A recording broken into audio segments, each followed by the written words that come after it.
मेरा यही अरमान रखती हूँ, यही अरमान रखती हूँ। परम माननीय मुख्य अतिथि, गाँव से पधारे गणमान्य व्यक्ति और सब मेरे छोटे और बड़े भाई बहनों, आप सभी को 15 अगस्त की हार्दिक शुभकामनाएं। मैं अक्षरा कदम आज राष्ट्र निर्माण और देश प्रेम के उपलक्ष्य में अपने कुछ विचार आप सबके साथ साझा करना चाहूंगी। आजादी का असली मतलब वही समझ सकता है जिसने कभी गुलामी की हो।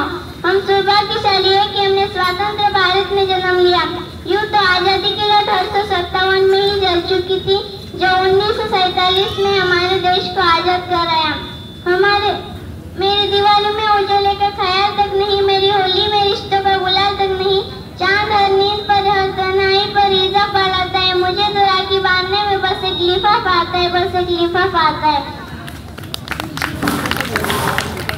मेरी माँ के पैर से मुझे अरसे हो गए, मेरे पिताजी मेरी याद में घर बैठे बूढ़े हो गए, मेरे पिताजी मेरी याद में घर बैठे बूढ़े हो गए।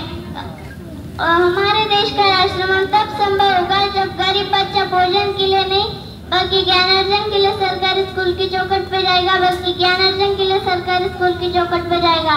अब मैं सैल्यूट करना चाहूंगी कि मेरा हिंदुस्तान महान था, महान है और महान रहेगा, कि मेरा हिंदुस्तान महान था, महान है और महान रहेगा।